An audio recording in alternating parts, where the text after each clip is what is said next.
Hi folks, welcome back to the Hoard. I'm just processing through some of the load that came home with me over the weekend, and to that end I'm taking a quick look at the China quad to figure out what I'm going to do with it, and should you end up with one of these things, what you guys should do with it. I got the thing as, I'm going to call it an unknown, right? What's good, what's bad, and all that other kind of stuff. And what I wanted to do is figure out basically where to put it. Should it be put on the scrap pile? And I can just picture my buddy Roger O'Connor going, yeah, throw it away. It's not worth a hoot. But I wanted to see, particularly I think this engine has reverse, so I think it's worth putting a few minutes into seeing what kind of potential I have here. First thing I did is I wanted to see if the motor would turn over, and I didn't want to hit the electric starter because you can bend things and break things, and you know, I was also told the starter was no good, which a lot of times the reason why the starter's no good is because the motor seized up and burned up the starter. So I started out by take this little cover off the side. There are 4 8mm bolts that hold it, and I put a screwdriver on the crank, and look at this, round and round it goes. So that's a good thing. So that's the first thing I did. The second thing I did is I pulled out the spark plug, and I pulled the plug, and I turned the key on, and I hooked up the jump pack to the starter, and sure enough, the engine goes around and I had spark. So I'm like, whoa, we're moving really pretty well here. We're finding ourselves down a good path. After that, I checked the carburetor because the hand thing is missing, to make sure to see where the slide was, right? Is if it's all the way down, you really can't do a compression check on it. You don't get a proper reading, and it turns out the slide is missing. The carburetor is incomplete. That slide isn't there, which is cool, right? No problem. Don't need it for a compression test. So I smashed the wires on. It's always a joy working one-handed.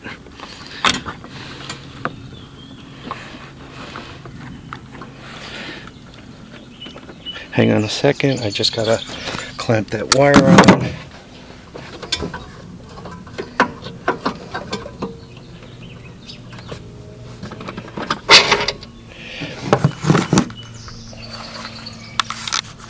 So the next thing is, once again, I checked it, the starter went around, and I got a spark.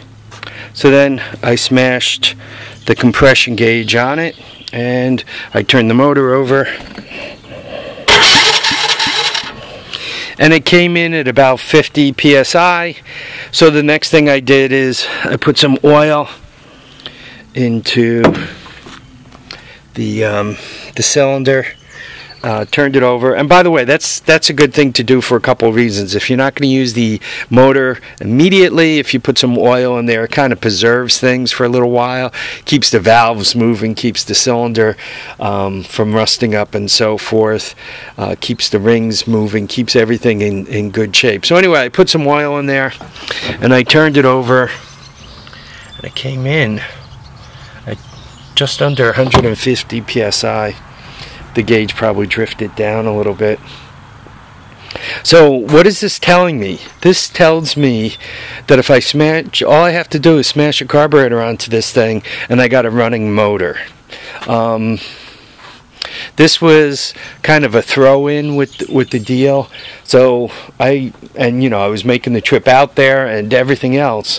So I virtually have no investment in this thing, and it looks like what I got out of it is an engine that's probably going to run just fine. So I got to put an exhaust system on it, and I have one of those, right? And I got to put a carburetor on it, and once again, those are $20 items, so no big deal. And once I do that, now I got a running engine, and the chain goes round, and we're happy. But I think I showed you guys this yesterday, right? It's got a blown bearing in the back, so I got to kind of look it up.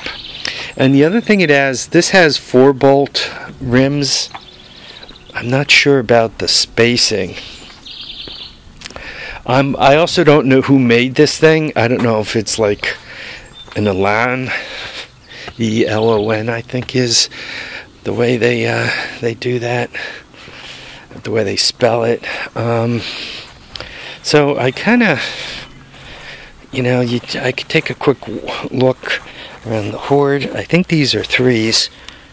Yeah, those are 3s. These are 3s, 3-bolt, hold the rims on.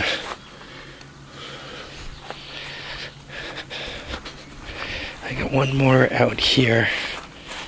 It's great having a Hoard, right? I don't have to go anywhere to go shopping. I just walk around my property.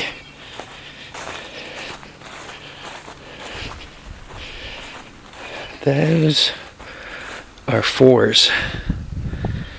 Right, you guys can see it.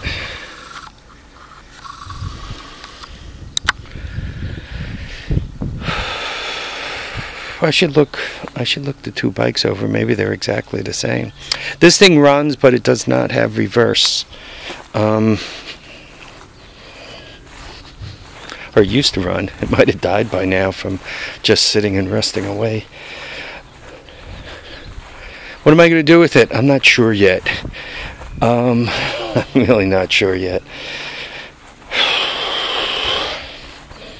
One could pull the engine off of that thing, make sure it gets running, and, put a video up on it, especially with the reverse. Probably smash it up on eBay, sell it for $50, $75, $100, and another $30 to ship it. For somebody who wants an engine, that's not a bad deal.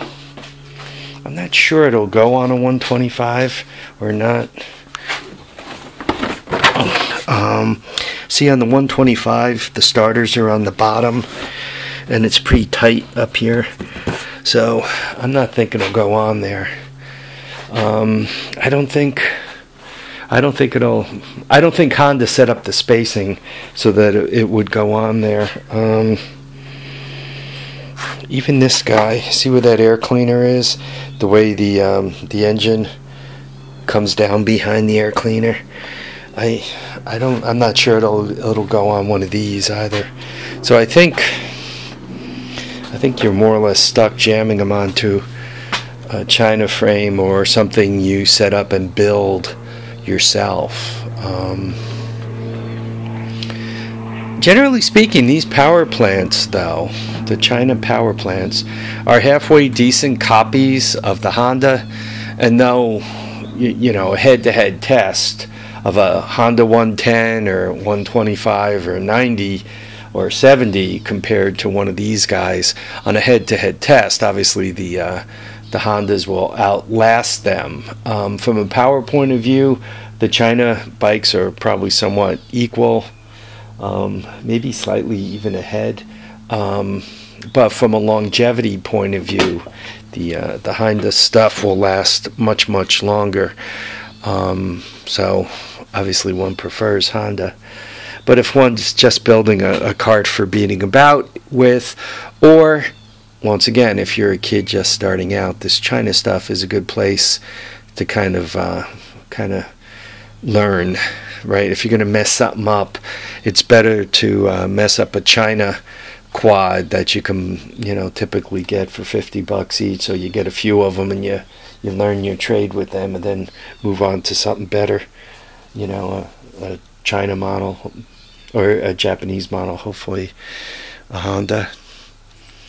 Alright, so that's where I am. And once again, now that I know what I know, what am I going to do with it? I'm not quite sure yet. I got to think about that a little bit. Looks like I can take the one without plastic out back behind the shed there. Though I do have black plastic for it. I remember black plastic for it. It's probably in this pile. It's probably busted up by now too from sitting in that pile. Black, it was painted black. I don't know what color it was originally. Might have been white or yellow also. So theoretically I can smash some plastic on it and get rolling, get it moving. I just don't need it for anything. Get the entire red body for the one outside the garage door right there.